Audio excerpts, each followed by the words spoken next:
Ok, donc maintenant on passe aux vidéos suivantes. Donc ça c'est le vidéo qui va être consacré pour le commencement d'un autre paragraphe, donc paragraphe 2. Je vais considérer les blocs. Alors, qu'est-ce que ça veut dire bloc?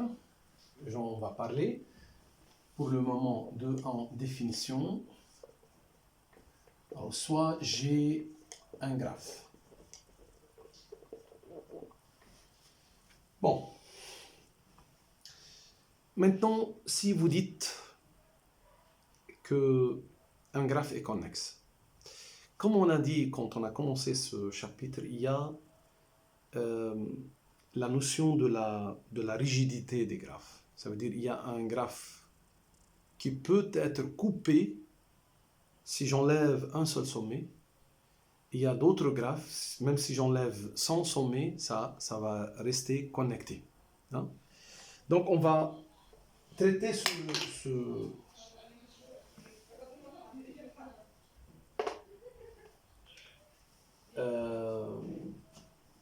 ce concept de la manière suivante. Donc je dis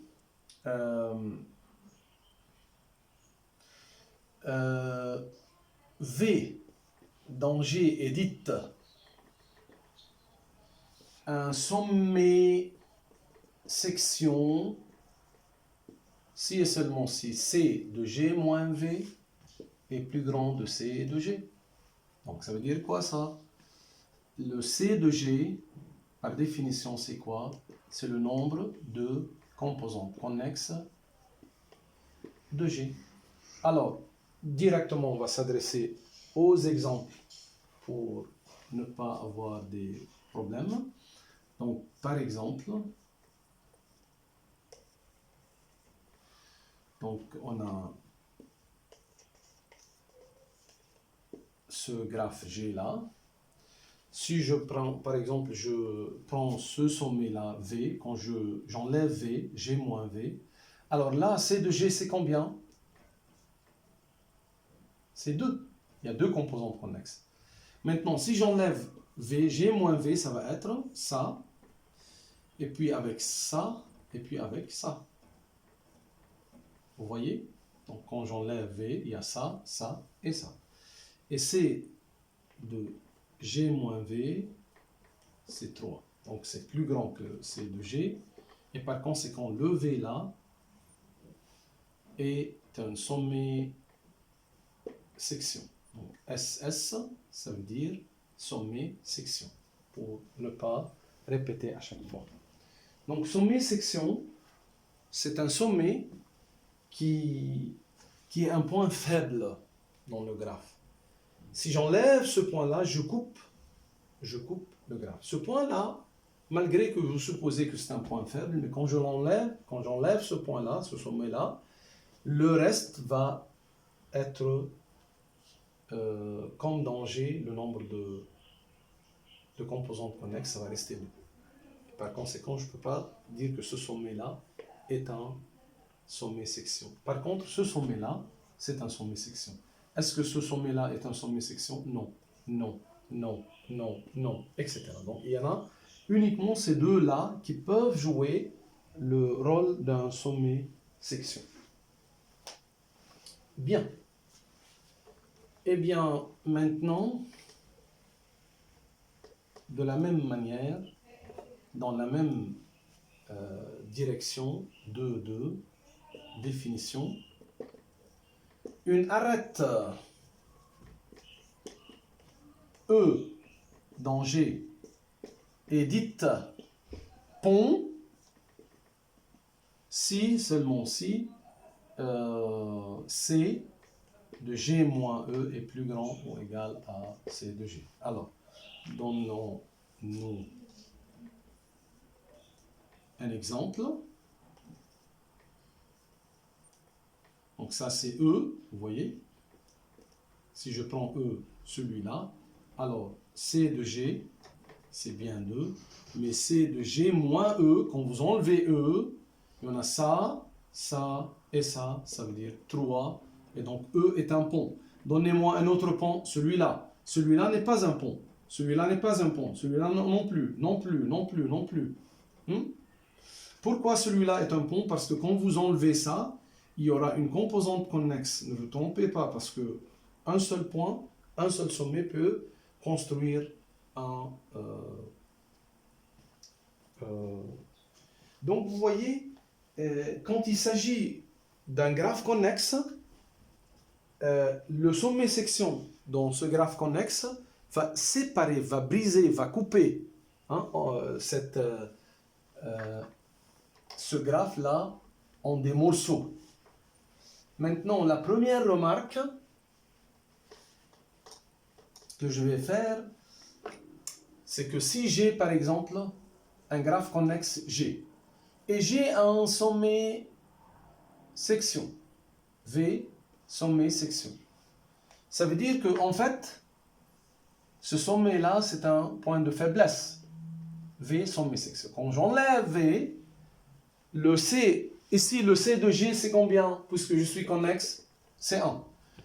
La question, est-ce que C de G moins V peut être plus grand que 2? Ça veut dire qu'au bout quand je fais un seul coup, quand j'enlève un seul sommet, est-ce que je peux passer de CG égale 1 à CG égale 10 par exemple? Eh bien oui, il n'y a aucun problème. Je vous donne un exemple. Eh bien, imaginez qu'on est dans ce cas-là. Vous prenez cette étoile-là. Alors, le V ici, quand vous enlevez V, ici G c'est connexe, donc C de G égale 1. Quand vous prenez G moins V, vous enlevez V, qu'est-ce que vous allez obtenir? Ça, ça, ça et ça. Donc C de G moins V, 1, 2, 3, 4. Donc je passe de 1 directement à 4. Donc là, il n'y a pas de contrainte. Mais si je vous pose la question, est-ce que si C de G égale 1, ça veut dire que G est connexe, C de G moins E, si E est un pont, est-ce que je peux avoir 10 par exemple? Ou bien au plus je vais avoir 2? Eh bien ici, au plus je peux avoir 2. Ça veut dire que si E est un pont, C de G moins E égale 2. Si E n'est pas un pont, C de G moins E est exactement 1. Parce que pourquoi? Quand vous prenez un pont dans le graphe connexe, ici il y a des gens, des connexions, et ici il y a des connexions. Alors, imaginez que nous avons enlevé celui-là. Alors, quand vous dites que celui-là et celui-là sont connexes, ça veut dire que C de G moins E, c'est 2. Si vous voulez que C de G moins E soit plus grand ou égal à 3, ça veut dire quoi? Ça veut dire quand on a enlevé E, on a eu 3 séparés. Maintenant, ce E-là qu'on a enlevé, il est ou bien ici, donc quand vous rajoutez ça, ça reste non connexe, donc impossible, ou bien ici impossible, ou bien ici impossible, ou bien E est entre un élément ici et un élément là. Quand vous rajoutez, on n'a pas vraiment un graphe connexe, et par conséquent, ça c'est impossible, impossible, impossible. Donc, tous les cas sont impossibles. Donc, impossible d'avoir C de G moins E est plus grand ou égal à 3 si E est un pont. C'est au niveau des sommets sections, il n'y a pas de problème, mais au niveau de pont, C de G moins E, j'augmente exactement 1. Je monte exactement 1. Bien. Ça pour vous dire la chose suivante.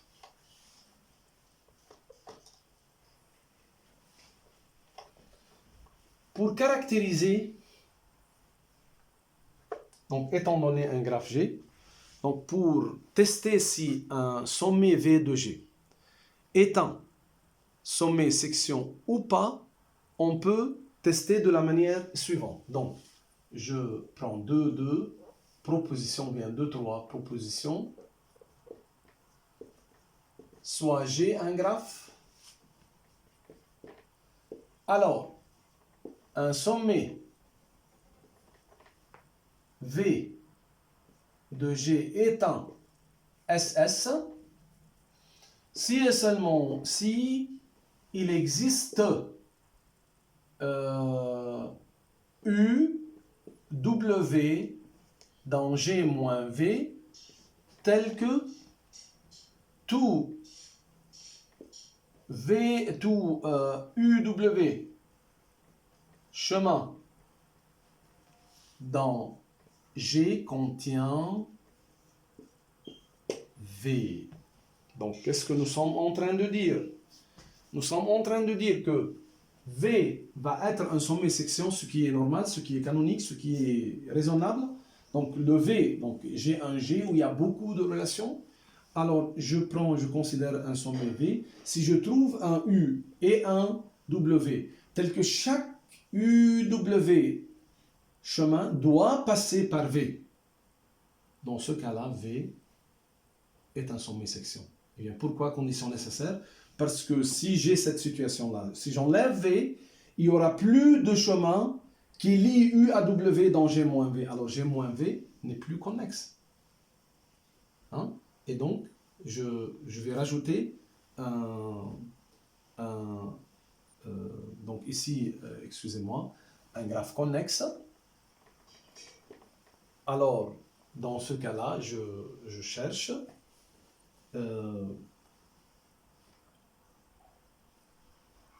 bien même si G n'est pas connexe, je peux toujours trouver si je suis un sommet section de sommet de cette manière, mais le petit coquille ici, c'est qu'il y en a quelqu'un qui va nous dire que si entre U et V, il n'y a pas de chemin, donc tu peux dire que tous les chemins entre U et V et U et W passent par V. Donc pour omettre ce genre de tracas, on va prendre le graphe connexe, et dans ce cas-là, quand je dis tout UV ou UW chemin, ça veut dire qu'il y a des UW chemins. Eh bien, preuve. La condition est nécessaire, la condition est nécessaire, et la condition est suffisante. condition nécessaire, يعني للي مش عارفين شو يعني condition nécessaire يعني بهالاتجاه. يعني ال V إذا كانت sommet section بيكون عندي هيك. OK? V étant sommet section implique que G moins V n'est pas connexe. هلا ما حدا يقول لي ليش؟ لأنه C de G moins V أكبر من C de G اللي هي 1، فإذا على مضمون عندي على الأقل 2 composantes connexes de G. Donc, on va écrire G égale C1 union C2 union CS, S plus grand ou égal à 2, et CI est composante connexe de G moins V, excusez-moi. G moins V. OK? Je prends soit U dans C1, W dans C2.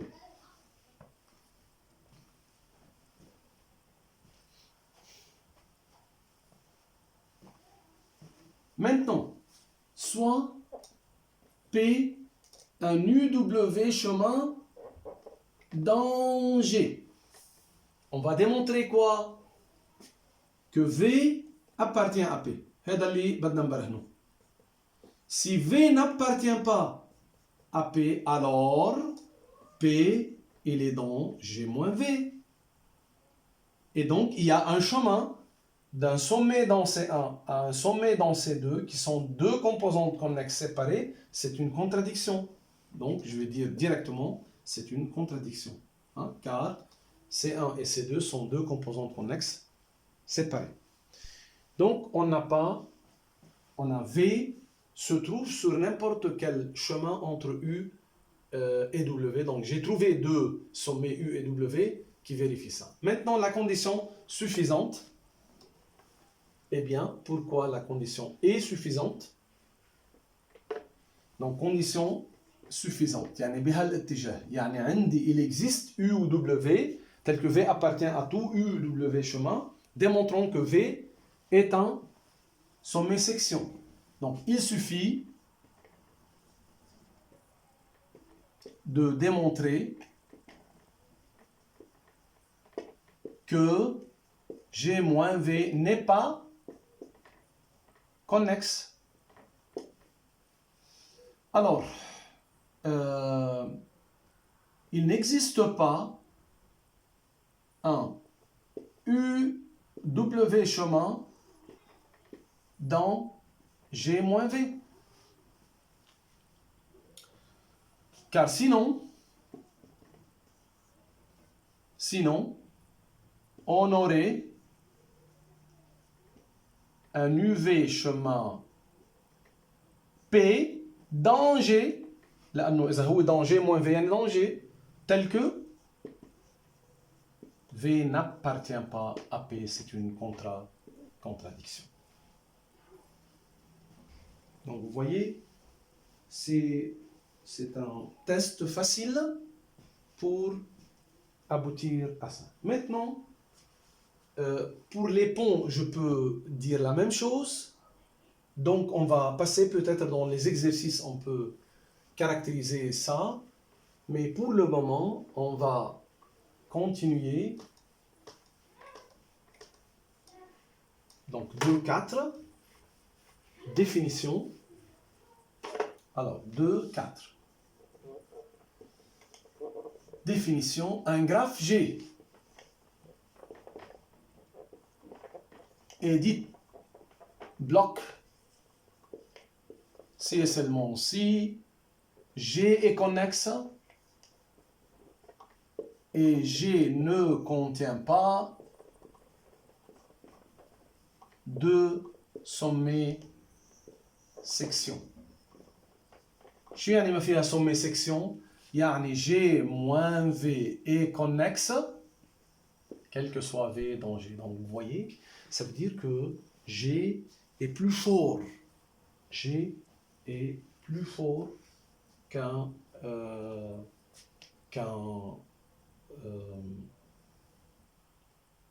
G est plus fort qu'un graphe qui contient un sommet section. Donc je passe directement à des exemples.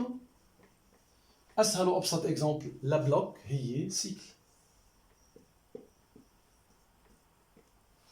هذا السيكل أي V بتلقطوها وبتمحوها, vous pouvez pas découper le graphe. يعني أخذنا V مثلا, أي خير إن شاء الله, شلناها, بضل كونكس. نعم إذا بشيل وحدة تانية, بس أنا عم أقول ما في sommet section. طيب أعطوني un graphe qui n'est pas un bloc. ما هو أحيانا الإنسان من خلال الأمثلة المعاكسة بيقدر يفهم. Un exemple qui n'est pas un bloc, والله الأربرة. الأربرة كل السومي اللي فيها هن دي سومي سيكسيون باستثناء هود اللي فوق. اوكي, أي سومي بدكم إياها بتاخدوها تكسروها. Donc ça montre que vraiment l'arbre est le graphe connexe le plus faible. Dans le sens إنه أي مرة بتلقطوا أي شيء بتلاقوا دغري بينكسر. Ok? Donc ça, c'est la définition d'un bloc. Maintenant, pour les blocs, il y a un paquet de propriétés. On va les parcourir tous ensemble. Et c'est très amusant, très simple. Tout d'abord, je vais vous encourager un petit peu à découvrir avant que je vous donne une explication là-dessus, de découvrir quelques propriétés d'un bloc. Vous vous souvenez que pour les arbres, où je suis le plus faible, et pourtant j'ai trouvé un tas de propriétés. On a parlé trop sur les arbres et on n'a pas encore fini tout ce qu'on pouvait dire. Pour les blocs, est-ce que par exemple, si je me mets dans un bloc, donc G est un bloc, et je prends un sommet U ici et un sommet V qui est là. D'après vous, si par exemple U et V sont liés par une arête. La question que je veux vous poser, est-ce que toujours, la première question, est-ce que toujours dans un bloc, je peux avoir un cycle? À part, est-ce que ce que j'ai dit tout à l'heure, c'est vraiment exact? Est-ce que n'importe quel arbre n'est pas un bloc? Bon. Est-ce que vous êtes d'accord que tout graphe complet est un bloc? Eh bien oui, c'est un bloc parce que chaque sommet, chaque fois que vous enlevez un sommet, vous restez connexe. Bien, est-ce qu'il y a une intersection entre la famille des arbres et la famille des graphes complets? Est-ce qu'il y a un arbre qui est un graphe complet? Vous allez me dire non, impossible. Non, c'est possible. Regardez. Ça, c'est un arbre. Et en même temps, c'est complet. C'est K2. Et en même temps, c'est un bloc. Donc, et là, il n'y a pas de cycle. Mais à partir de 3, si vous voulez être bloc à 3 sommets, est-ce qu'il y a une possibilité de ne pas avoir un... donc, d'abord, il faut qu'on soit connexe. 3 sommets connexes, il n'y a pas de choix. On doit avoir un chemin comme ça. Si vous êtes d'accord, vous me dites. إذا عندكم 3 sommets والله وبده يكون في عندي جراف كونكس لدسو يعني اجباري في شمال بده يمرق بالكلب. طيب هلا صرنا كونكس ولكن بهذه الطريقه اذا افترضنا انه هودي اثنين ما في بيناتهم ارات بصير هذا شو؟ سومي سيكسيون. فاذا بده يكون في ارات. اذا à 3 impossible d'avoir un bloc sans cycle. Il faut avoir un cycle. Je dis pas que je dois avoir un cycle qui passe par tous les sommets. Pour le cas 3 sommets, c'est exact. Mais en général, c'est pas exact. Donc, imaginons que nous sommes dans un bloc. Et je vais me donner 2 sommets UV comme ça ou UV comme ça. Alors, est-ce que je suis certain de pouvoir trouver un cycle qui passe par U et V? Donc, je vous laisse le soin de regarder ça comme devoir pour la prochaine fois.